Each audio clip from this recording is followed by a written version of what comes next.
Hi everybody, welcome back. Good afternoon. Just about 1 minute till the class time, so give me a second. I'm just going to get the lighting around here the way I want it.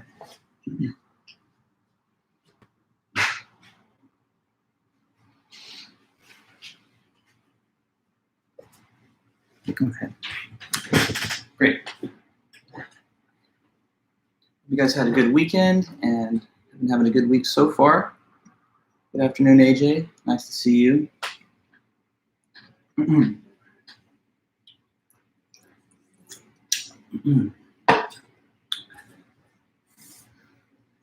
Hi, David, Alicia, Nicholas. Good to see all you guys.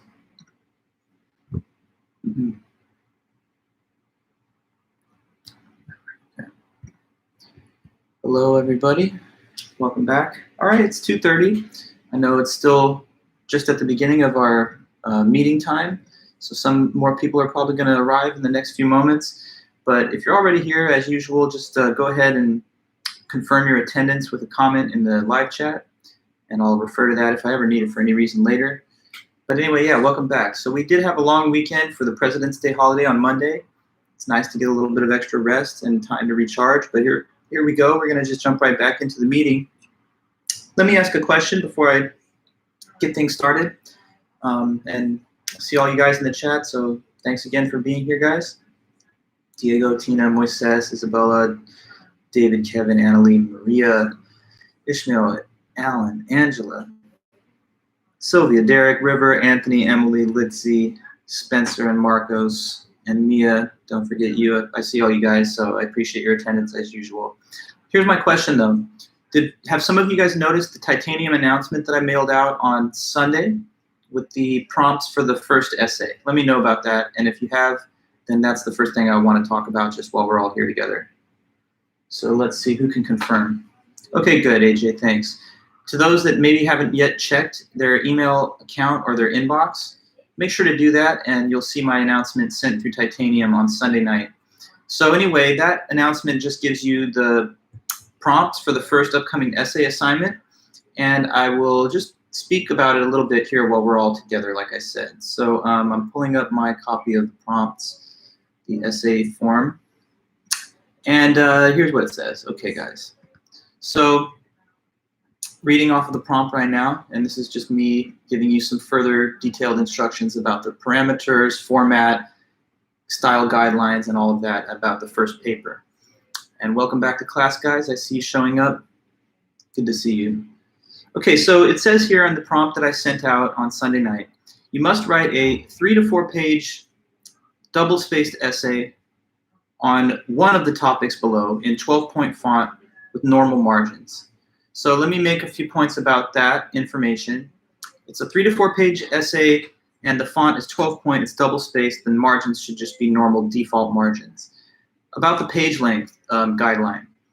Say that you've written 4 pages, but you have more to say, and you've not yet finished addressing the prompt. If you do reach the limit and you need more time or space, that's okay. I don't mind anybody going over and beyond the upper boundary. So the upper boundary is a soft boundary. If you need to use 5 or 6 pages, that's okay. Although I would say if you go much further than that, it's getting a little longer than I intended. That would be more like a term paper type of paper length. And this is supposed to be a little bit more of a focused topic prompt essay. So anyway, 3 to 4 pages, but if you need to go on for a few pages beyond 4, this is no problem. On the other hand, though, the lower boundary of 3 pages, that is a little more of a harder boundary. Like, I don't think that a person can really write a successful essay on either of these topics in less than 3 pages. So if it's shorter than 3, that's probably not good. But if it's longer than 4, that's not so much a big deal. Anyway, that's your general overall guideline, 3 to 4 pages with some flexibility at the upper boundary. Now, it's got to be double-spaced. So that just means double-spaced, not single-spaced, and also not something larger than double-spaced. I don't want anybody to try and create so much blank space on the page by making the spacing that large that it kind of eliminates more of the written content. So just make sure that nobody's changing the spacing to minimize the amount of actual writing they have to do. And then 12-point font, that's also important. You may not expand the font to a larger size. you got to put yourself in my position, guys. I know you're all students, right? And I have been, of course, a student throughout my life in the past. But as a professor, when you're on the other side of the whole grading and submission of assignments, you see all kinds of things that get turned into you. Sometimes a student will be unconfident, lacking confidence in their ability to write a paper of the minimum length. And so you'll start to see people turning in things where little tactics are used to try and somehow just reach to the minimum page length requirements. So people will sometimes create bigger font, larger spacing, making giant margins, shrinking the size of the text in the center. But all of those things don't really look good. They don't make you look good to the professor, because it's easy enough to identify those things. And what it really kind of signals to us is that this student didn't feel so comfortable in their ability to address the prompt. So the main thing they're worried about is even just getting to 3 pages or something.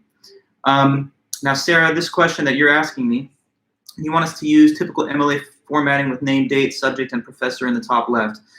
About that, everyone always asks me that. Students ask me, MLA, APA, what do you want? To be real with you, I don't even know what these words mean. I'm a published author, you know, multiple times, but these words have never really meant much to me. So I would just advise you to just follow the basic guidelines in the format that I've listed in the prompt text itself. As long as it's 12-point font with normal margins and it's double spaced and it's 3 to 4 pages, that's all good. Now, about the header on the front page, I prefer it when a person doesn't have too many different items of identifying information, because that can also eliminate more space that should have been devoted to analysis. So if a person writes name, date, student ID number, class, professor name, height, age, weight, birthday, and then a giant title with 20-point font. Finally, we're down 2/3 of the way down the page, and we haven't even started writing anything yet. So I really don't prefer that. I think that if you want to have a lot of information as your title page, then I would request that you create a separate cover title page. And on the first page of actual writing, you start up at the very top. Because the main thing I'm asking for is 3 to 4 pages of actual writing, not 2 pages of writing and 1 page of identifying information and titles and so on. So anyway, yes, just create a minimalist header on the first page, or if you want to have more information than that, then you can create a separate title page. When I say minimalist header, I mean just your name, the date, and the title of the paper. That's fine. And make sure that the name of the paper, the title, is listed in a normal font, 12-point, not some giant font that takes up a lot of space. So you basically have 2 options with respect to the header question. If you want a lot of information, then place a separate cover page. And if you can keep it minimal, then you can just put this information about the title and author at the top of the first page and just have a couple of brief lines. Okay, so that's what I would tell you guys. Next up, the due date. It's due on Wednesday, the 3rd of March. That's 2 weeks from today. So today is currently Wednesday, February 17th. So 14 days away is going to be the 3rd of March. That's when it's due. It was originally listed in the syllabus due on Monday, the March 1st, but I just thought I would give you a couple of extra days to work and for us to develop the topics in these lecture meetings. So anyway, that's the due date. And when you submit it to me, you're just going to send me your, your finished essay as a document attached to an email. So you'll just mail it to me at my rvulich@fullerton.edu email account anytime prior to our class meeting time of 2:30 p.m. on Wednesday, March the 3rd. Okay, so that's just the date of submission, the due date.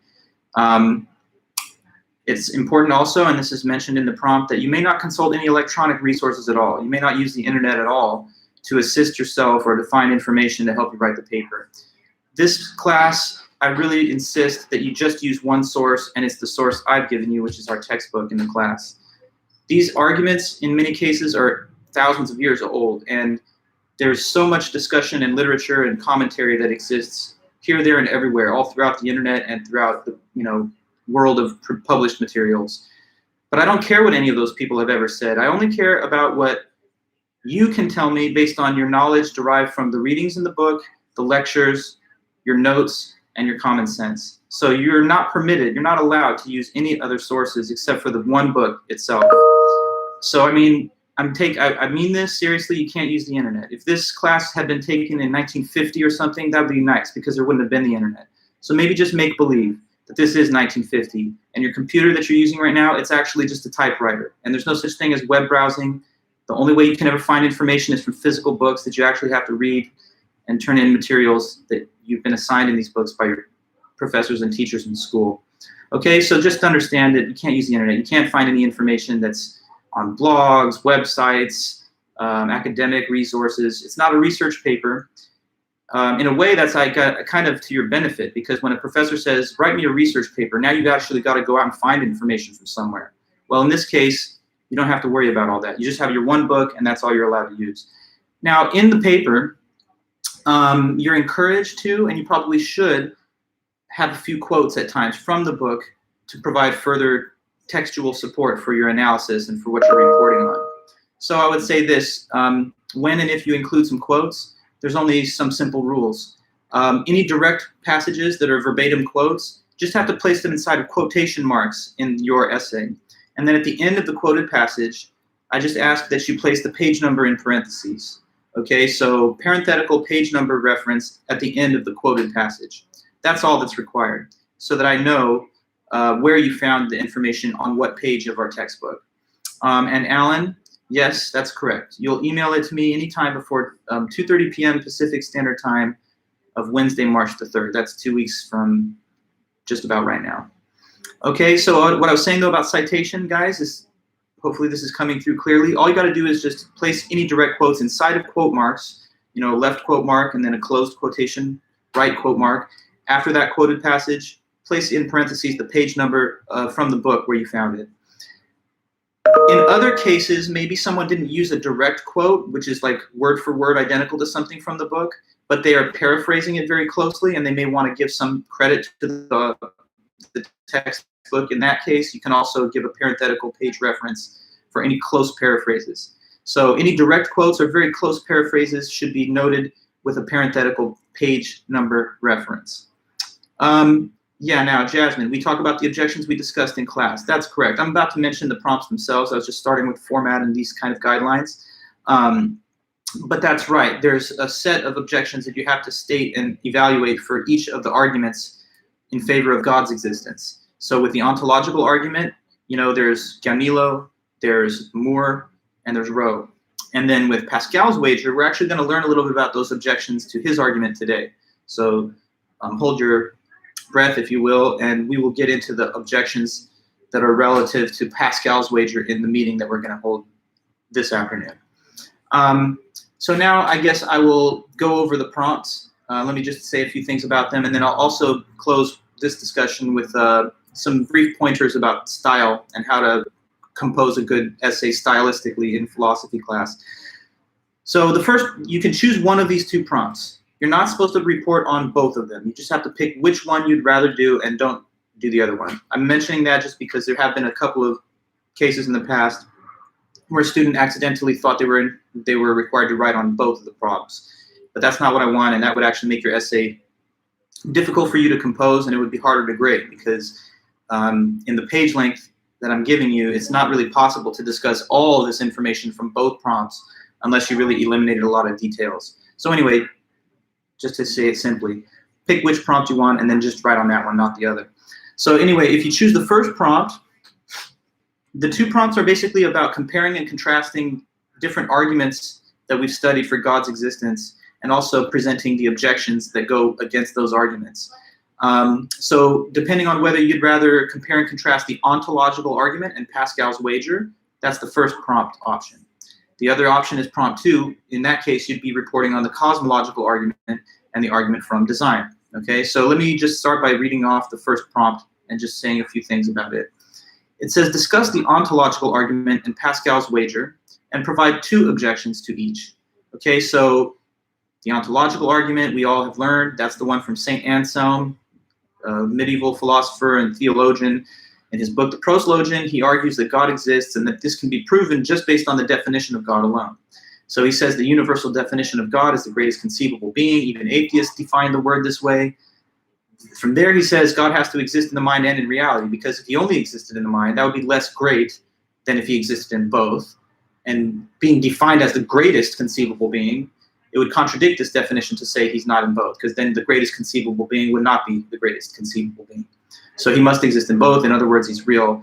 And then after that, there were these objections, and it asks you to report on 2 of them. So you kind of would, I guess, decide based on what you thought you could explain the most clearly, Do you want to talk about Galnilo's objection? That's the lost island example. If the greatest conceivable being must exist, then I guess a greatest conceivable island must exist. But this is silly and absurd, so we should reject the argument. G.E. Moore, he says existence is not a predicate. A predicate is an attribute or a feature of something. And he thinks that Anselm is claiming that if God's definition is perfect being, greatest conceivable being, then he has to have all these great qualities, one of which is to exist. But Moore says it's not incorrect at all to think of existence as a predicate. And he gave his example of comparing statements like tigers growl versus tigers exist, and looking at the variations on those sentences, like some tigers don't growl. When you switch it to some tigers don't exist, now we're speaking kind of incoherently. So that's why he thinks you can see it's not a predicate. And then there was William Rowe, and Rowe said that you can't prove something exists just by defining it as existing. For example, if I define the word magician as an existing magician, who knows if they're real or not? I mean, maybe there are some people that practice magic, but if they stopped existing, the word would still convey that meaning, and it wouldn't refer to anything that's real. Or if you like, I could make up the word unican. This is my example, but it's based on the author's analysis. Unican, let's suppose that means existing unicorn.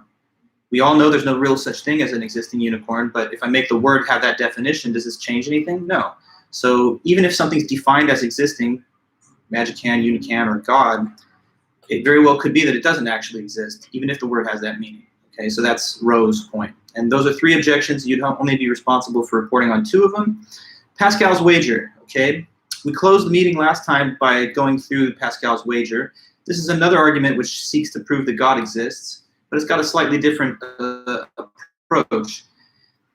It says, well, first of all, actually it doesn't try to prove that God exists. It tries to make the case that you should just believe in God, even though it can't be proven.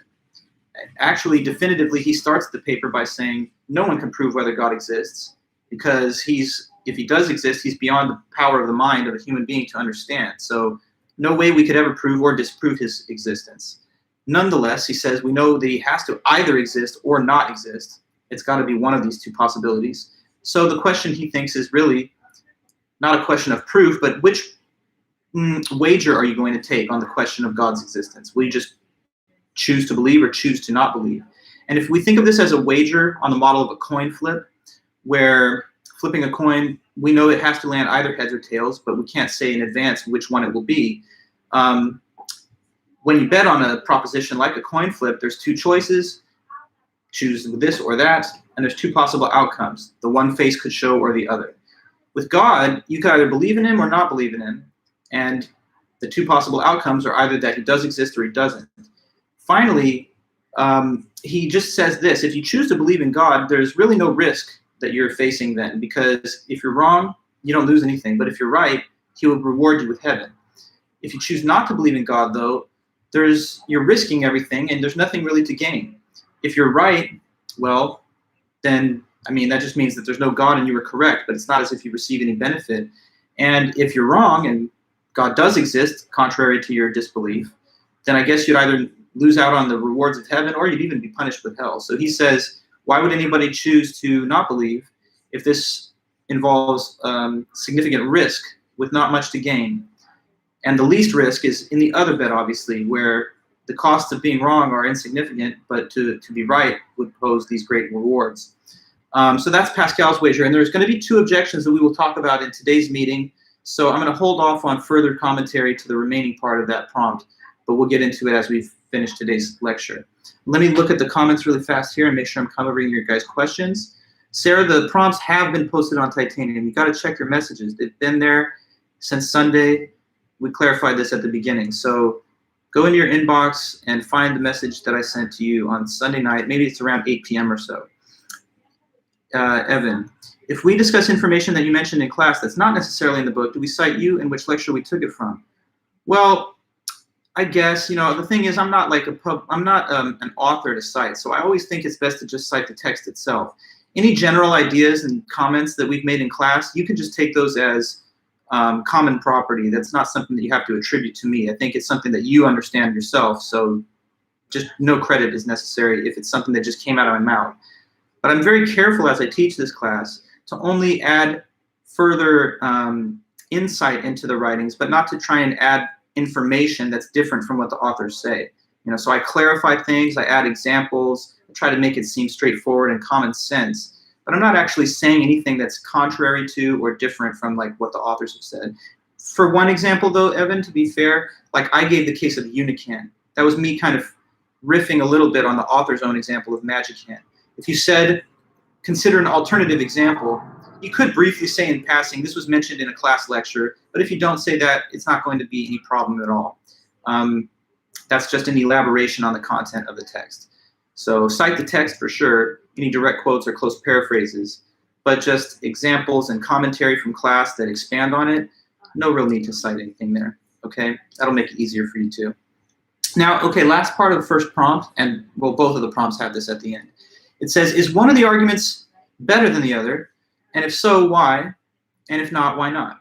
Okay, so that's where the student kind of finally gets to give their own point of view on these different arguments. The question there is, which do you think was better and stronger as an argument? The ontological argument or Pascal's wager?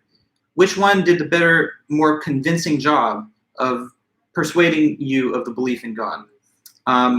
So you'll make a determination on your own based on your analysis and your judgment. Which one you thought was more compelling, plausible, reasonable? Which one made the better case for God's existence? Like if you were a juror and you listened to prosecutor and defense, you'd make a determination at the end, I guess, unless you couldn't vote because your mind was not able to be made up. But you know, you'd be able to say, well, I thought their arguments were the better and clearer and more convincing arguments. So I mean, in the same way here, you're evaluating ontological versus Pascal. After you've presented the two objections to each, you'll let me know which one was better, if either, and why. When you give your reasons as to which one you thought was better, just know that they have to be philosophical reasons. They can't just be like arbitrary, random reasons. Like if you say, I like Anselm better because he's from the medieval period, and Pascal, he's from the early modern era, and I just like the medieval period better just aesthetically. I mean, that would not be a relevant reason. You have to talk about the argument itself and why you think the argument was more powerful, okay? On the other hand, some people will say, I don't think I can really pick a winner here. These two arguments are equally weak to me, or they're equally plausible. And so that's another possible reaction. And if you don't think one is better than the other, then that's okay. Tell me why you don't think one is the better argument. So look, one way or the other, you're either going to think one's better or you're not. If you do think one of them is better than the other, let me know which one and why. And if you do not think that one of them is better than the other, then let me know why you found them neither one better than the other. And that would be your conclusion in that case. All right, so that's prompt number one. Now keep in mind, there's two arguments for the existence of God in the prompt, ontological and Pascal. And then there are two objections to each for a total of 4 objections. So there's just providing all the analysis of the arguments and the objections is going to take up most of the paper. The last part of the prompt, where you give your own point of view on which was the better argument, that will be kind of like in the concluding portion of your paper, okay?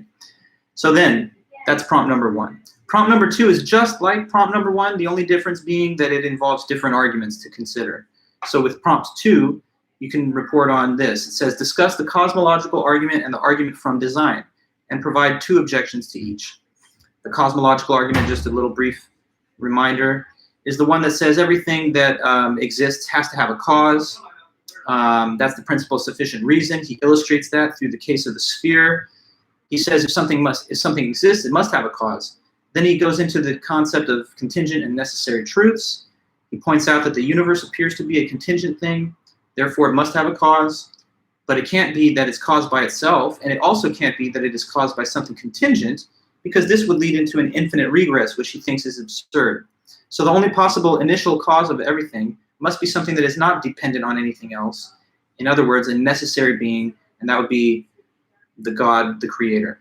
The design argument is the one which says anything with a purpose or function or some internal complexity must have been created by an intelligent designer. And the case of the watch is given to motivate this idea to the reader. Essentially, anybody knows looking at a watch or a similar type of item of human innovation or industry that it can't be something that just happens randomly through chance or luck.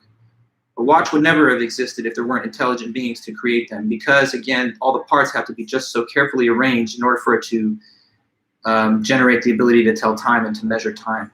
So point that he takes away is a thing with complexity, function, and purpose has to have an intelligent creator. And there's a little discussion after that of things that wouldn't make you think otherwise. Finally, then he gives an analogy that there are things in nature which also have purpose and function and complexity. like the eye.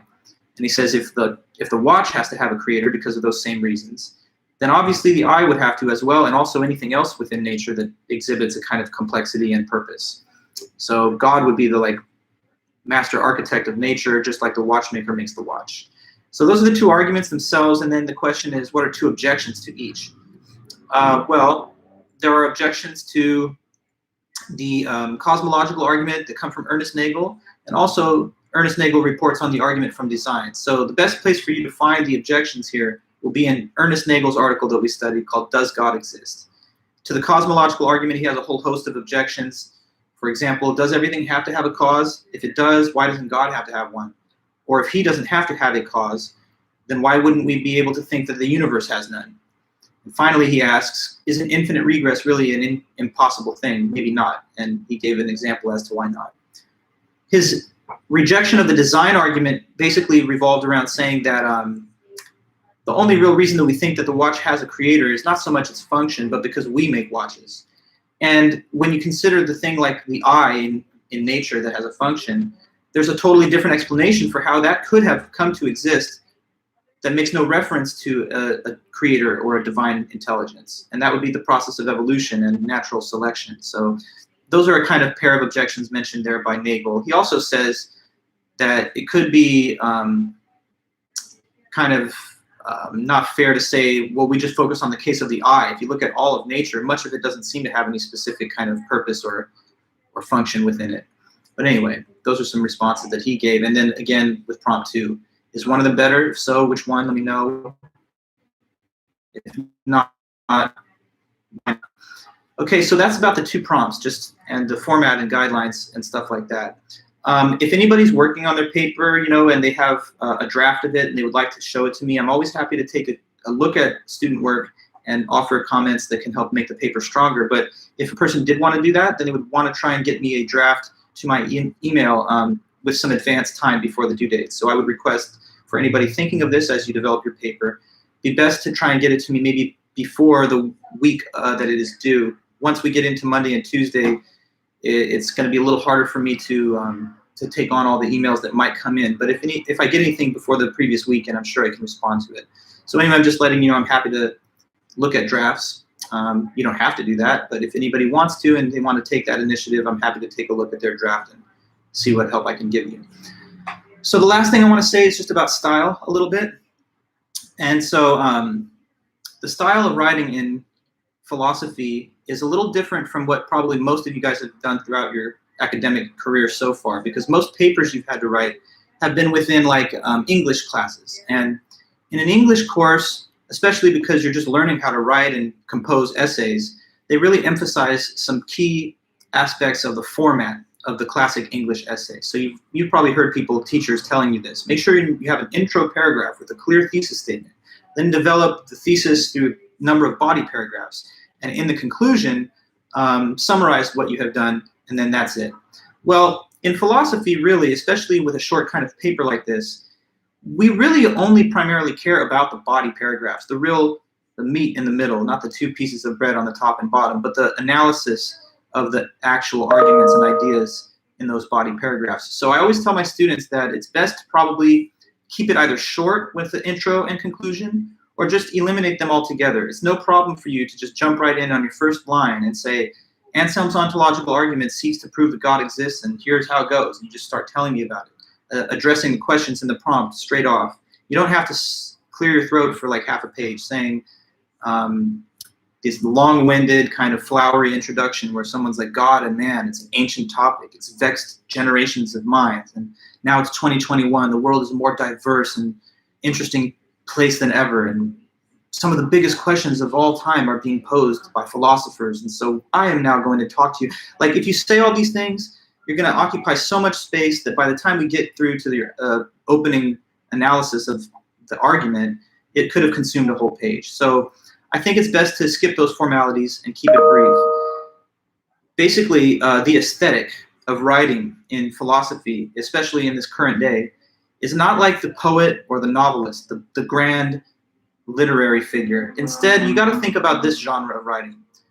Cold, clinical, legalistic. It's more like a lawyer than a poet or a novelist. You're basically trying to present arguments pertaining to a case for God's existence, coupled together with objections to them. So you want to kind of write in that cold, clinical, straightforward, direct way. Don't try to reach for the most elevated prose, because the only thing that really matters is the accuracy of your analysis itself. So if you've written a paper that you think like an intelligent high school sophomore or junior could understand, then that's good. Don't make it overly complex. Just say and explain these arguments in the most direct and straightforward way that you can. And when you're done addressing all the questions in the prompt, you don't have to have a long-winded conclusion either. After you've told me which argument was better and why or why not, then you can just stop right there. Okay, so all I'm telling you is an intro and a conclusion are optional but not necessarily required. And in a way, I advise you to keep them very short if you even have them at all. So that's it. I can see if anyone has any other questions about it for now, but there's still 2 weeks to work on it. So you have plenty of advanced time. And if other questions pop up as you're getting into it, do just let me know, and we'll cover those in any way, through email, through office hours, or in these class meetings. But let me know. Anyone there has any further thoughts or comments, questions? I just want to make sure that I don't move on too quickly and everything got answered. So if you feel like we're good, then let me know that. You can confirm and say, I think I'm good. And if there's something that you don't know or feel that is not clear, let me know that. Just give you a second here to see.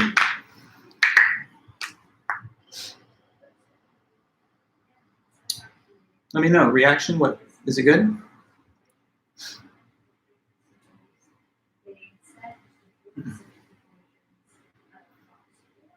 Okay. Well, I think you're good to go. And if I don't see any questions, then I mean that pretty much takes care of it. Thanks, guys. All good. Okay, yeah. And again, this is not supposed to be that complicated. It's just a 3 to 4 page paper. You're reporting on the essays that we've all studied. You're responsible for knowing about those arguments and the objections. So that's about it. Okay, good. Well, thanks. So let's go on. We're going to get back into our meeting now, and I'm going to continue from where we left off. So last time when we were here, we all were working through the Pascal's wager. And in prompt 1 of the 2 essays, if you're writing on prompt number 1, then you want to still know about what are some objections to Pascal's wager, which we haven't yet gone over. So let's try and get into that. There are 2 different authors in our textbook that can be possibly used as criticisms of Pascal's wager. And just reminding you about Pascal again, he's the one who said, it's just better to believe than not to believe in God, because if you win everything. If you lose nothing. But if you don't believe in God, winning is winning nothing, and losing is losing, the rewards of heaven or even being punished with hell. So just on cost-benefit analysis, there's way more downside if you don't believe, and a way bigger upside if you do believe, even if we say that there's no way to know which side of the coin is going to turn up in the end, okay? But now let's get into the objections. Okay, W.K. Clifford is one author that we can see as a possible critic of Pascal's idea here. So W.K. Clifford was a British philosopher of the 19th century, and he lived from 1845 until 1879. In 1877, he wrote this paper that's kind of become a classic, and we're going to look at it. It's called The Ethics of Belief.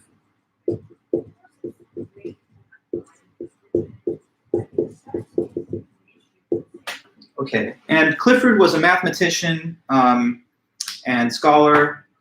He was named a Fellow of the British Royal Society at the young age of 29, so he was a pretty distinguished person, even though he didn't live very long, obviously. And his full name is William Kingdon Clifford. I don't know if that's too important, but I know that he went by the abbreviation of WK during his life. So the ethics of belief. The title involves this word ethics. Ethics is something that we're going to spend a lot more time on starting next week, because that's the next major topic in our class. But just as a little preview, ethics has to do with the theoretical study of morality and moral concepts. So it's all about considering the concept of right and wrong, good and bad, moral versus immoral. So now coming back to this title, the ethics of belief refers to, is there a right or wrong, a good or a bad, in the way that people form their beliefs? And W.K. Clifford does actually think that if you form beliefs without any respect for the evidence, if you form beliefs that contradict the evidence, then he would say that's actually unethical, that's immoral, and that's wrong. And looming ahead of us in the big picture here, that's the way he's criticizing the wager, because Pascal says you should believe in God, but not because of proof that proves he exists, instead because of the hope that if you are right, that would be to your advantage or to your benefit. But Clifford's here to say that's the wrong reason to believe anything. You should not be believing stuff just because you hope you're right. You should believe it because there's evidence that independently shows that it's likely to be true. So with that in place, let us proceed to his discussion. And hi there, Miguel. Good to see you too. So I'm going to erase this, just the title and dates and name of the author. So Ethics of Belief by Clifford. His first major step is that he presents us with a hypothetical scenario. And we've looked at a whole random, load of these so far. The guy in the woods sees a sphere. Another guy in the woods sees a watch. Someone says, imagine there's a perfect island. Okay, so the hypothetical scenarios abound in philosophy, and here's yet another. So I want to talk you through it. Let's call this the ship owner scenario.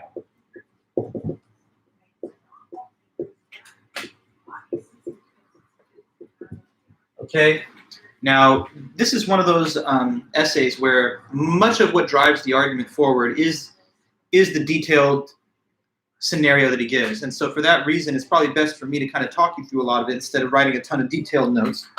But I'll give you a couple of things here just have as a visual. So let's say this man is a ship owner, the stick figure there. That's a ship owner. The guy owns a ship. Here is his ship. Okay, sorry, the proportions are a little off. I mean, he's a pretty big guy, or this is a small ship. But anyway, just, work with your imagination. Here's his ship, and the thing with the ship is it's really badly damaged. So I'm drawing like cracks and stuff in the hull, holes and things where water is currently leaking out. The mast is kind of bent. It's just through and through falling apart. It's a badly damaged, dangerous ship. If anyone lets this ship sail out from the harbor where it's currently docked, the likeliest scenario is that it's going to just sink and go to the bottom of the ocean. Now, to our ship owner, he knows that. He is the owner of the ship, so he knows everything about how poor of a condition that it is in.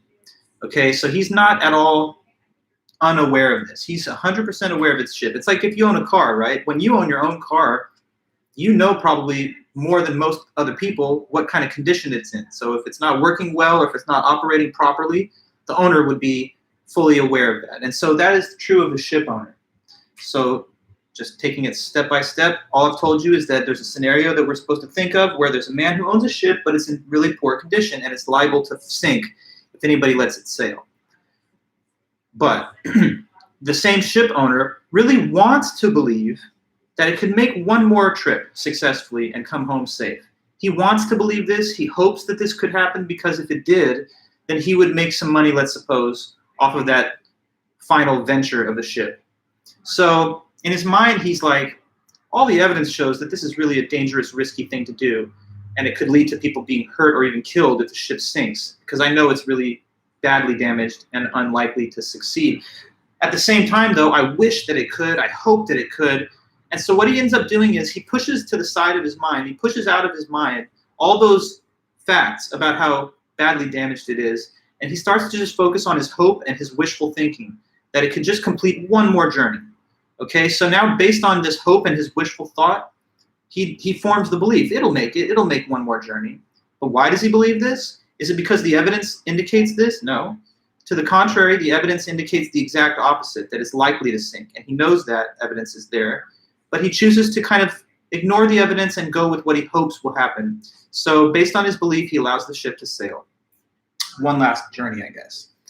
And I don't know if you guys have ever heard of or remember these old choose your own adventure books or something, but in this scenario, let's say there are two alternative endings, and let me give you both. So version number one, he lets the ship sail out there. As I described, it's badly damaged, and he just wishes and hopes that it'll somehow come back safely. But as could have been predicted, it sinks, and everyone that was on the ship, all the crew, they drown in the ocean, and all the cargo is just lost. So that's a terrible outcome, right? We've got loss of life, loss of property. So let me ask you a question. Any of you guys can tell me your answer. If this is how it all played out and went down, would we say that our ship owner did something wrong and he deserves blame for this? Is it reasonable and fair? Is it proper to say he bears moral responsibility for the fact that this has happened and these people are gone. Should we say that he's to blame? I hope you don't overthink it much. I think it's kind of an obvious one, but let me see what you would say. If he lets it sail based on all the factors that I gave you, full awareness of how dangerous it was, but ignored that evidence and went with the hope and wishful thinking instead, but yet it did sink. So Carson, you're saying he's to blame? Yes. And Jasmine, Isaac, you're seconding that. And basically that's the intuition of the author, and I would say almost anybody who would read it. And, you know, no, he didn't inform the passengers, Derek. He just went with his hope, okay? But to all of us that seem to come to this conclusion that it was wrong and that that was bad, bad on him, shame on him, wrong thing that he did. Why is it, let's go a stage further, what reason would you say makes it fair to have that reaction? Because obviously, look, sometimes in life bad things happen, but no one's to blame. Someone gets hit by lightning, it's terrible, but you know, you can't say anyone's at fault. In this case, though, you're saying he is at fault and he's to blame. So what's the real reason, if you could add that to the live chat? What is the basis for saying, you know what, he did do something wrong and it's his fault? And so it's fair to blame him and have a sense of moral blameworthiness. What makes that a fair judgment? Well, yes, because it impacted others.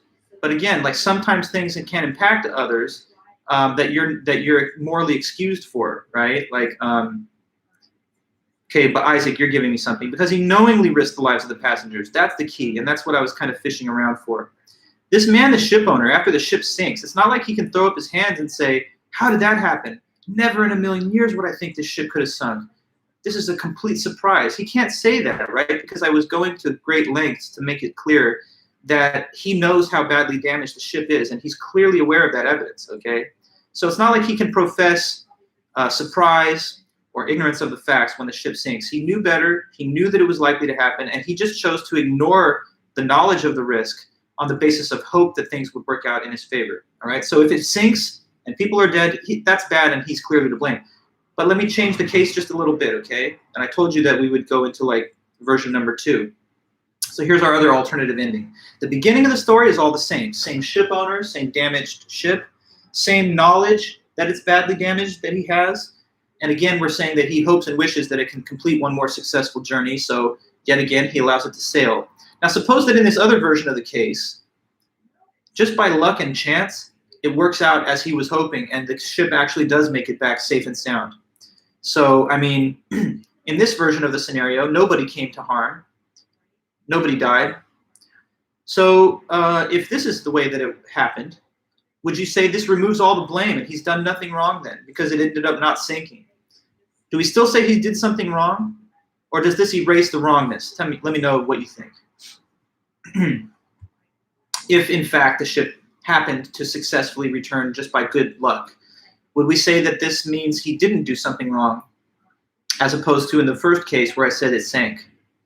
Would the fact of it not sinking remove all the moral wrongness? Okay, so you guys are saying, no, it's still wrong, and that's good, and that's what the author thinks is the obvious intuition as well. So let me ask you a follow-up question quickly. Why is it still wrong? Evan, I think you're already onto my question. You say, well, he still risked lives, didn't he? That's right. The reason that it is still wrong is that we can't just say that because it played out favorably that he didn't do anything immoral, because he knowingly and knowing full well of the dangers and risks put people at risk and put their lives at risk. So just because the bad outcome didn't materialize in the second version of the case does not excuse him from the moral blame, because it was the same choice based on the same evidence. It just in this other version happened to work out as he was hoping. So let me give you another example that's derived from like a more modern time, because this is 1877. People didn't have cars, obviously, but they had sometimes ships. So like, here's a case that maybe you can relate to. Suppose that someone's drinking alcohol and they're getting really drunk, and they're so drunk that it's obvious to them and to everybody that they're not safe to drive. You know, you could give them a breathalyzer and you're like, wow, I'm blowing like 3-4 times over the legal limit. I'm slurring my speech, having a hard time walking a straight line. So I know that if I get behind the wheel right now, the likeliest outcome is I'm going to hurt somebody or maybe myself or both. That's what the evidence shows. There's clear scientific evidence I'm too drunk. But suppose that the same person is like but I just want to be able to drive home. I don't want to stay where I'm at right now. I don't want to have to call an Uber. And even though I know the evidence shows this is a risk and it's not safe, I'd like to take my chances because I hope and believe that maybe I can just make it home safe. Now, if that person gets behind the wheel, hits people, kills them, whatever, obviously, I hope nobody disagrees. That person deserves moral and legal blame. They did something knowing full well the dangers, and here it happened. But suppose that by chance they happen to get home, just through luck. Maybe there's no one on the roads. They somehow managed to arrive safely home, even though they were that drunk. Could happen, okay? Does that mean they didn't do anything wrong? I mean, no harm came to anybody. Again, it's parallel to the ship case, right? When it works out in everyone's favor that you took this risky, dangerous activity, that doesn't excuse the bad behavior just on the basis that nobody came to harm. There's a saying that you've probably heard, no harm, no foul, but I guess W.K. Clifford is saying this is not quite correct. It's still foul what he did, right? It's still foul what the drunk driver has done or what the ship owner has done, even if, as fate could have it, nothing bad materializes out of it. Okay, so that's his example, and maybe I can read a little of the book and you can see his own statement on it. It's just the same thing, but I always like to touch base with these authors. So he writes this: a ship owner was about to send to sea a ship. He knew that she was old, not over well built even at first, that she had seen many seas and climates and often needed repairs. Doubts were suggested to him that possibly she was not seaworthy, and these doubts played on his mind and made him unhappy. He thought perhaps he should have her thoroughly overhauled and refitted, even though that would put him to great expense. Before the ship sailed, however, he succeeded in overcoming these thoughts. He said to himself that she had gone safely through so many voyages, weathered so many storms, that it was idle to suppose that she would not come home safely, which would hardly fail to protect all these unhappy families that would board the ship. He would dismiss from his mind all ungenerous suspicions about the honesty of builders and contractors, and in such ways he acquired a sincere and comfortable conviction that the vessel was thoroughly safe. He watched her depart with a light heart and benevolent wishes for the success of the ship, and when it went down in the ocean, he got the insurance money and told no tales. Now, what should we say of him? Surely that he is guilty of the death of those men. It's admitted that he did believe in the soundness of the ship, but the sincerity of his conviction cannot help him because he had no right to believe this based on the evidence that he had. He acquired the belief that it was safe not by a patient and thorough and honest investigation into the facts, but instead by stifling and suppressing his doubts. So in the end, although he may have felt sure that the ship was safe, insofar as he knowingly and willingly worked himself up into that frame of mind, we must hold him responsible for it. And then he says, let's alter the case a little, and then we get into the second version. Suppose that the ship was not unsound and it made its voyage safely. Would that diminish the guilt of the owner? Not one bit. Because once the action is done, it's right or wrong forever. No accidental failure of its good or evil fruits could possibly alter that. So the man would not have been innocent. He only would not have been found out. The question of right or wrong has to do with the origins of his belief, not what ends up happening at the outcome of the belief. So using this example as his touchstone, he derives this principle that's going to be his main line of argument throughout the paper. What's the sort of moral of the story or whatever of our ship owner? It's this moral, if you like. And it's a powerful quote from him, which is written in the book on page 53. It's this statement: it is wrong always, everywhere, and for anyone to believe anything without sufficient evidence.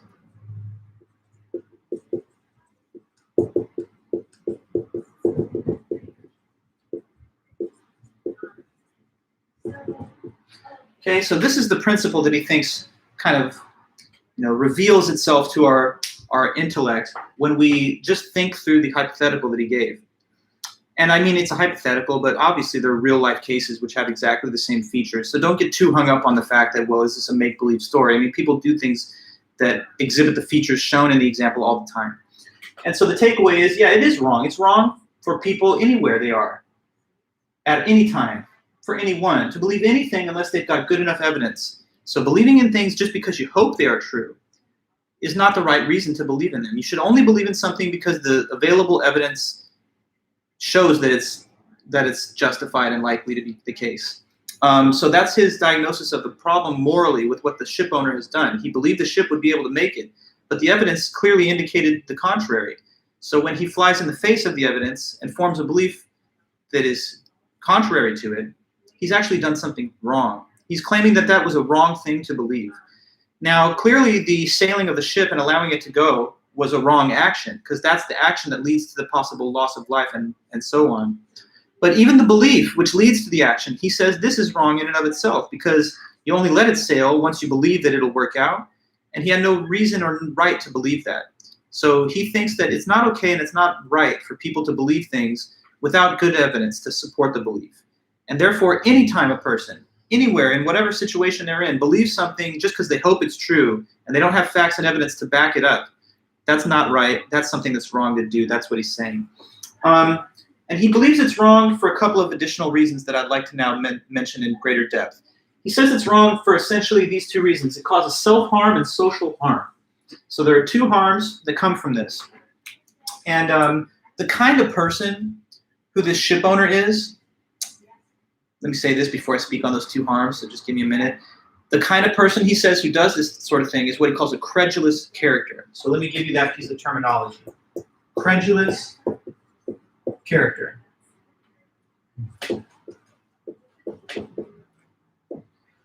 So a credulous character is just a person, it's a type of person who will believe things that are not based on sufficient evidence.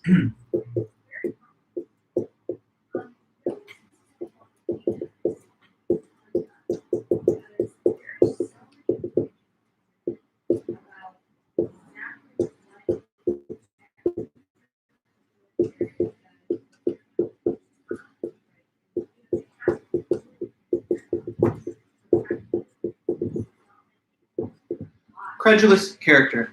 The word credulous derives from the root of credence or credibility, and that's basically how much confidence you place in the truth of a proposition or statement. So in other words, this is a kind of person who gives more credibility to claims than they deserve based on the evidence. The kind of person who just believes stuff that they want to believe, even if it's not shown to be true by the evidence. It's kind of almost like a cousin of the idea of being a gullible person, but it's a little more than just being gullible, because gullible people believe whatever they are told. A credulous person kind of just believes whatever they think they would like to be true. And he says the credulous character is kind of one example of the ship owner. The ship owner is credulous when it comes to, is my ship okay? He's like, sure, it's okay, or I'm going to convince myself that it's okay, even though there's no good evidence or reason to believe that. In fact, to the contrary, the evidence shows it's not safe. Well, what's wrong with having a credulous character? There are two basic harms. Two harms of the credulous character, and now we can say what they are.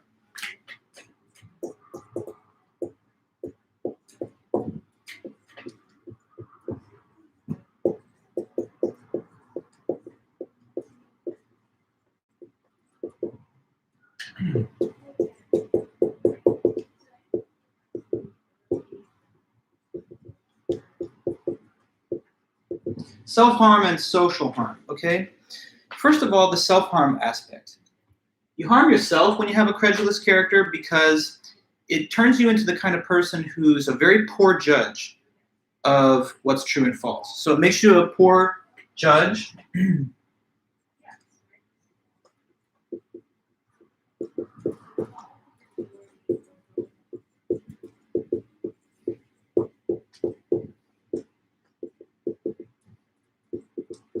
Makes you a poor judge of what is true and unable to face uncomfortable or to accept uncomfortable truths.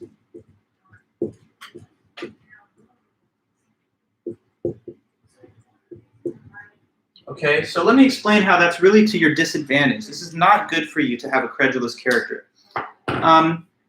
First of all, why do you think a person would want to believe something if the evidence doesn't show that it's likely?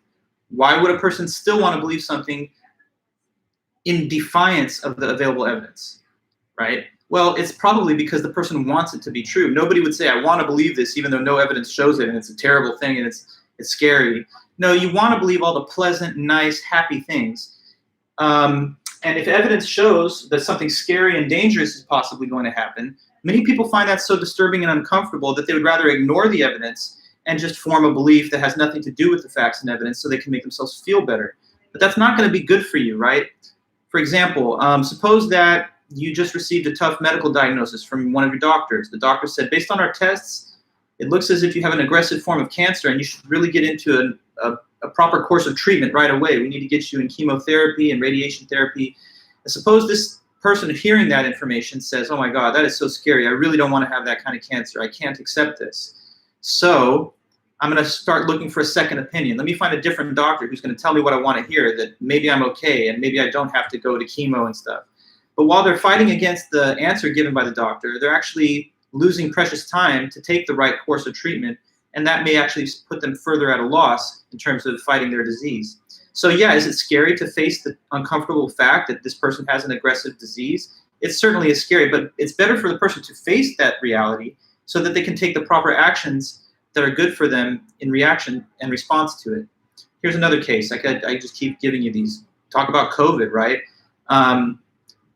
It's a scary thought, right? That we might have to change our lives substantially and for a significant amount of time, socially distance, not go out into public gatherings, mask up and all of that, take classes from home like what we're doing right here. And so you might say, well, that's so scary. I'd rather believe that it's not a big deal, that it's just going to end quickly, or that people don't get that sick, even though all the scientific evidence given by these professionals who have lifelong careers in their fields telling you that that's not true. So if you ignore the evidence because the evidence telling you something scary is happening, you're going to be worse off ignoring the professional guidelines and putting yourself at greater risk.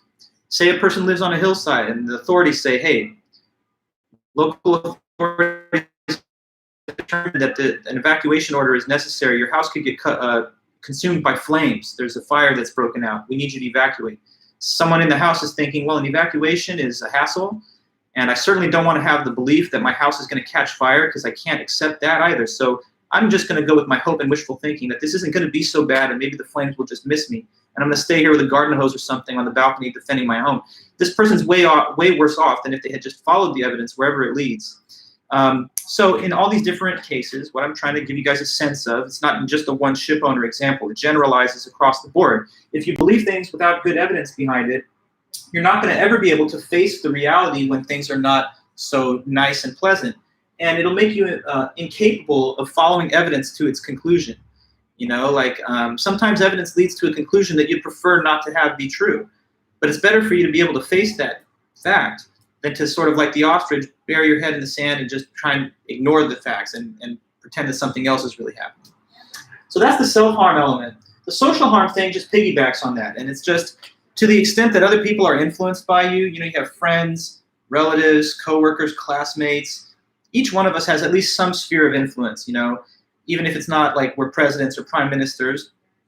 Each one of us can pass along an example to others to follow. And so the social harm is that other people who are influenced by you will then have the same kind of credulous character, so it spreads like a disease.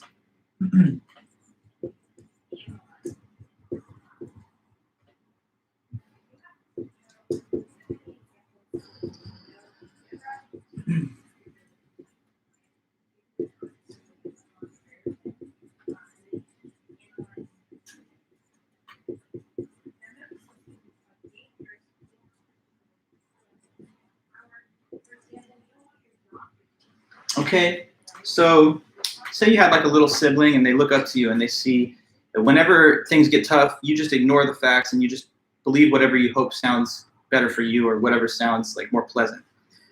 Following your example in life, they would say, well, that's how they go about their business, forming beliefs, so I'm going to do the same thing. If the evidence points to something that I don't like, I'm just going to sort of try and convince myself that there's a different explanation or that the evidence is not correct. Now you've influenced one person, and then that person will, in their own turn, influence others over whom they have some degree of influence.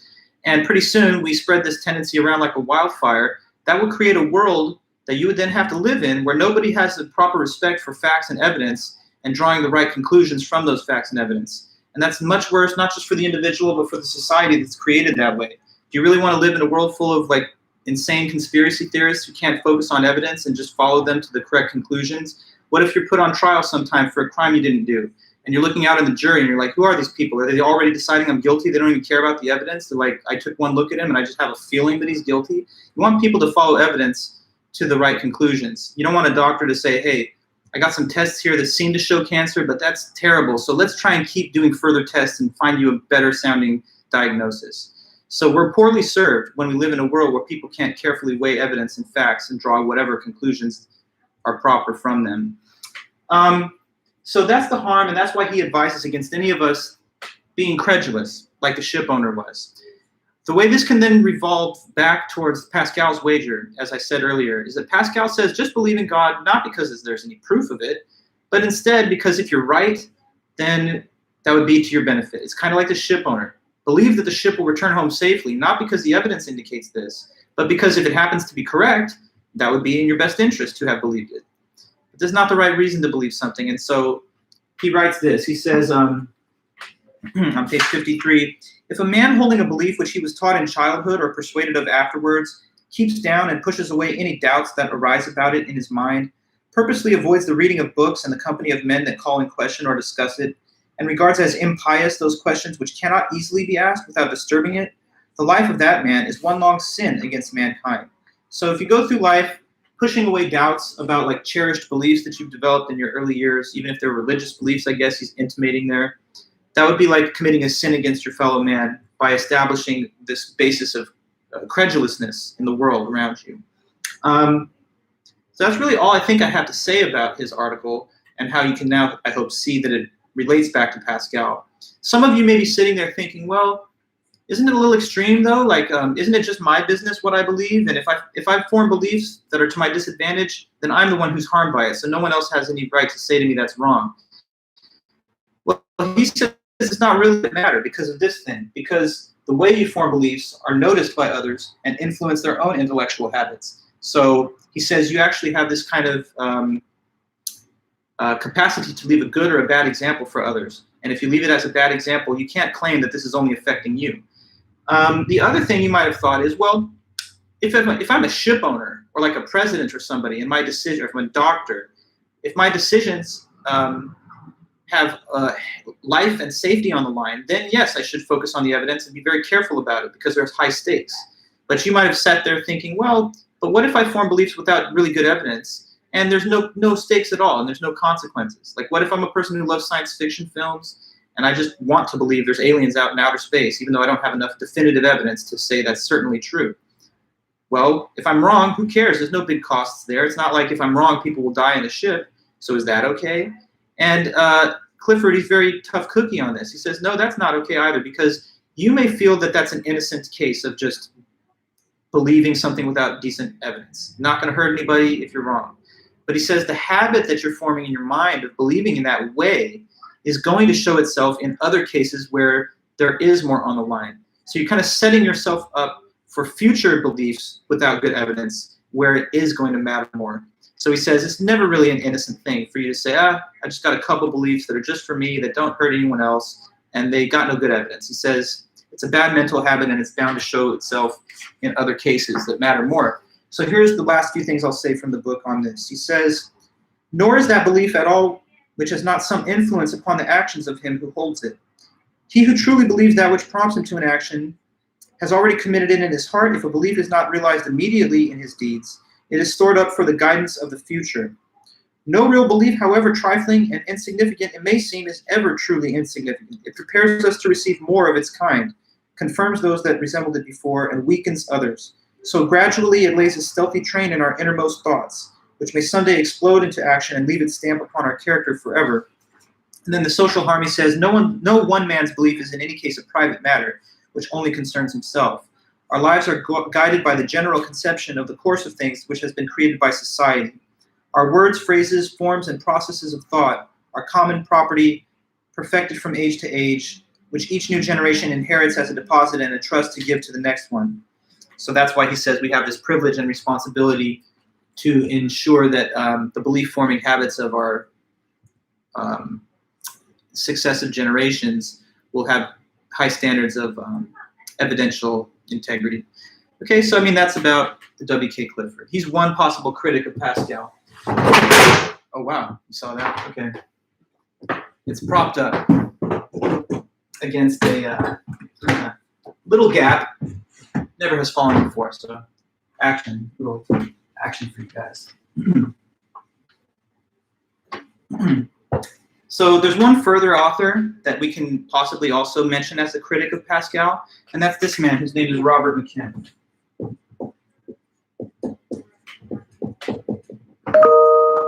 Robert McKim, American philosopher who taught for a long time at the University of Illinois at Urbana. And in 2001, he wrote this paper that we're going to try to look at, which is called The Hiddenness of God.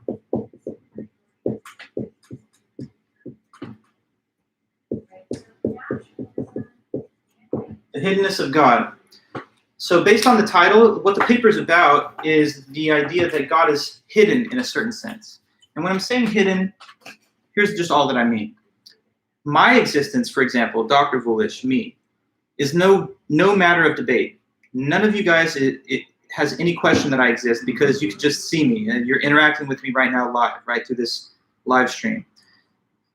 You can see, hear my voice, etc. So there's easy to verify that I exist. With God, though, it's not like that. Though he may exist, his existence is a little more mysterious and harder to establish conclusively because he's hidden, right? It's not like you can just look to your right and just see an angelic figure floating in the sky and say, look, everybody, let's stop talking about these philosophy arguments. God is clearly right there. Just open your eyes, you'll see him or hear him. So there's 5 senses, right? Sight, taste, touch, hearing, and smell. This is not the way of perceiving God. He's not perceptible through the ordinary means. Okay, so what does it mean that God is hidden? Robert McKim says, well, it could just be that there's no God, and that would obviously explain it. Or it could be that there's God, but he chooses to stay hidden. If that's the case, then it makes you wonder whether he really cares at all if we believe in him or not. Because if he wants us to believe in him, and he cares a lot about that, then it would be very easy for him to get us to believe in him. He could just reveal himself in an easy-to-understand way, and everyone would stop debating it immediately and say, there's God, it's clear, and we're all on the same page. So if God doesn't want us to necessarily be compelled to believe through obvious evidence, then maybe he doesn't care whether we believe or not. And that's how this can be seen as an objection to Pascal, because Pascal's wager is crucially based on this assumption that if God exists, he will reward believers and either punish or decline to reward non-believers. But if God doesn't even care about whether we believe in him or not, suppose that were so, then the wager would no longer have those stakes. It would no longer be assumed that if one believes, they're certainly going to heaven, or that if one doesn't believe, that they're certainly going to hell or not going to heaven. It could be that God takes no interest in either case, what your status of belief is, or that he rewards and punishes you on a separate, different basis, not merely on whether you avow faith in God, but maybe on the nature of your moral record. You know, like suppose a person lived a terrible life morally, but they say they believed in God. Is that really soul sufficient to go to heaven? Or suppose another case, a person lived a very morally upstanding life, but they never declared faith in God. Is that enough on its own for the person to receive the ultimate punishment of hell? So if we question whether God takes an interest in belief status, then that starts to tear the wager down, because it makes this key assumption that God cares enough about belief to certainly punish the believers to punish the non-believers and reward those that do believe. That's the big picture of McKim's essay. I kind of sometimes like to begin the discussion of a new author with a little capsule description of their overall argument, and so just refer to that. But we also want to hear all the details in the middle here. So another hypothetical scenario is given by the author to get us to appreciate his point and his argument. So I'm going to tell you about this hypothetical scenario. This is one that involves, let's suppose, an island community. Okay, so there's this island, and on the island there's a community of people, a human civilization. Let's suppose that to the people who are there on the island, for all they know, this is the whole human, this is the entirety of human civilization, because none of them have ever left the island and ventured out anywhere else and encountered people off of the island. Nor has anyone ever seen a visitor, a human visitor from outside the island come to it. So as far as they know, this island is everything. There's no other human habitation off of the island. But in the same island, there are some legends and myths that have survived from the elders of the community. Some of those elders say these stories. They say, you guys, although it's said that this island is isolated from outside contact and it's all by itself, we believe that a long time ago, this used to be part of a great big empire. So this island was just one in like an archipelago of islands that formed together some big empire. And the legends also of old say that back then there was this great and good emperor who ruled over the whole empire. Okay, so hopefully these few points have sunk in. I'm just trying to explain his setup here in the scenario. We imagine an island with a community of people that think they've never had any outside contact and never left the island, so for all they know, that's every person. But elders of the community, some of them do give myths that this was a long time ago part of a big empire ruled by a big, great emperor, okay? Now, people in the community, they're not sure whether these myths are true or whether they're just like superstitions and stuff, but that's the situation. Now, one day on the island, a very shocking thing happens. People start to gather on the beach because they see ships are coming in from the ocean, all right? And that's a big event, obviously, because like I was saying, in all their recorded memory, there's never been anybody who's come to the island from outside. So they see these ships are coming up, and they're, you know, fascinated by that, so a big crowd gathers on the beach. Ships are rolling in. Now, one of the ship takes anchor, and a couple of people come down from the ship.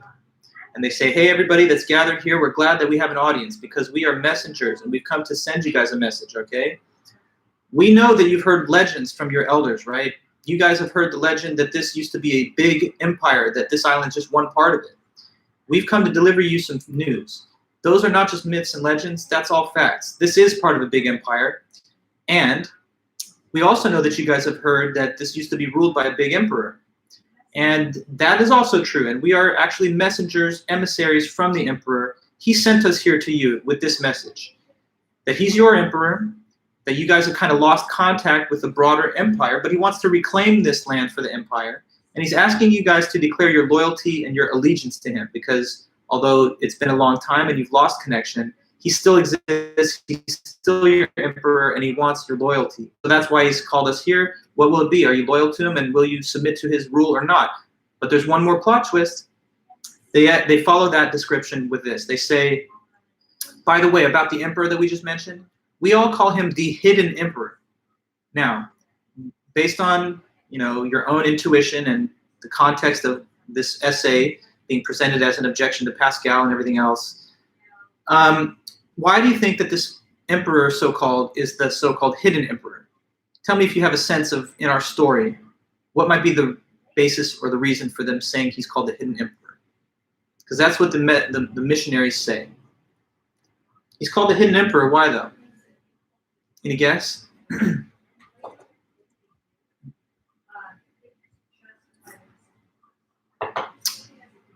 Take a wild guess.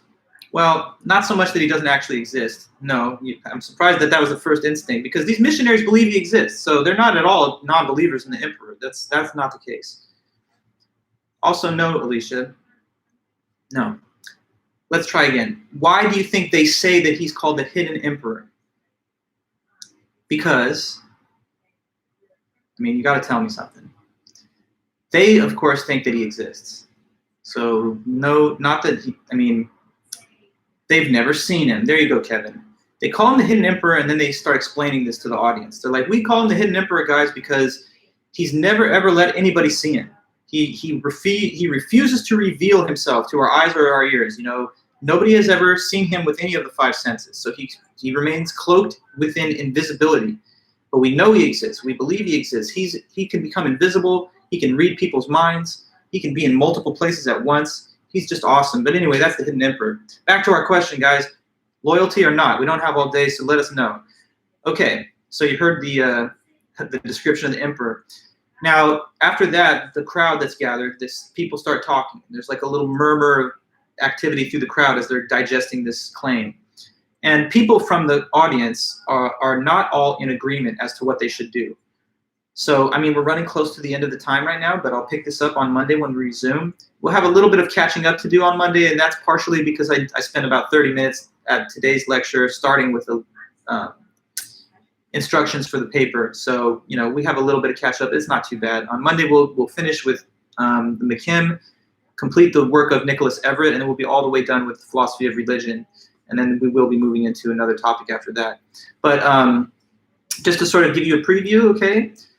In the audience, one guy steps up and he says, I'm skeptical of these things that these guys are saying because it doesn't make sense. If the emperor is hidden, maybe he doesn't exist. I mean, I'm not hidden. You guys, you're not hidden. So if someone exists, normally you can just perceive them. So it's weird to me that you guys say there's an emperor who wants us to say, submit to him, worship him, whatever, but I can't tell if he's real. So maybe there is no emperor at all. After that, another person from the audience steps up and gives a counterpoint. The woman says, but no, you know what? I think it makes sense. He wants to stay hidden because if he wasn't, then there would be no choice whether to believe in him or not. It would just be like, we see him and we can't deny it. Maybe he wants us to have to make the choice, to take a little leap of faith, to see, who are the people that are really going to believe against the evidence that there is the emperor. So maybe that's the point and the reason for him to stay hidden. It gives us a choice. It establishes a kind of hierarchy over us. So I see the point. The other guy comes back again and he says, no way. I mean, come on. If he really wanted us to believe in him, like they're saying, believe in him and so on, he could just reveal himself at any point, and then that would be done and done. We'd just believe in him because we'd see him. So I think there must not be an emperor. After that, a guy who's in the middle between these other two steps up, and he says, look, guys, let me split the difference between you two. On the one hand, it is pretty strange that the guy's hidden, and he says, let's believe in him. But like you're saying, it's not like there's no evidence that he exists. I mean, after all, these missionaries say he exists, and our elders did have these legendary rumors. So he says, here's my kind of middle ground position. The fact that there's a hidden emperor, maybe there is no such thing and he doesn't exist, or maybe he exists and he doesn't care whether we believe in him. Because it's a well-taken point that if he really cared about that, then he could easily reveal himself. So he comes down with this moderate point of view that the hiddenness of the emperor may mean that he doesn't exist, or on the other hand, it may mean that though he exists, he actually doesn't care whether we believe in him or not. And so this whole discussion and example is obviously just a stand-in for the real topic of debate, which is whether one should believe in God or not, given the fact that he is hidden. Some people will say the fact of God being hidden gives you a reason to think there's no such thing. Other people will say, no, I think he's hidden, and that adds to the mystery and the allure and also the choice that we can make as to whether to believe in him. And then this moderate person says, well, hiddenness is weird. Maybe there is no God, or maybe there is, but that could mean that he doesn't care whether we believe. In the end, Robert McKim sides with the tentative position that's in the middle. He says that's the one that makes the most sense to him. And if this is true, it would eliminate Pascal's wager, because if we said that God didn't care whether you believed in him or not, then nobody would be able to say that if you believe and he exists, that's a surefire reward. And if you if you don't believe and he does exist, that's a surefire punishment. The idea that he punishes and rewards implies that he cares about whether you believe or not. But if he doesn't care, then it could be like, hey, I believe in you, and God's response is, so what? That doesn't matter. Or, hey, I don't believe in you, and he's like, fine, that's not a problem. So these are some of the things that we'll continue to develop and follow up on when we get back on Monday. For now, though, guys, appreciate all of your help and input as we've had another good meeting. So we'll be back on Monday, and I'll see you guys then. Until then, have a great weekend. Let me know in the chat if everything's good. I always like to make sure that nobody got lost or that the stream didn't get disconnected even temporarily. So hit me with a few goodbyes or likes or anything else, and then we're good. Okay, guys, perfect. Thanks again, and sorry to hold you for 2 extra minutes. Have a great rest of your day, and I'll be in touch by email if you need anything. Okay, thanks again.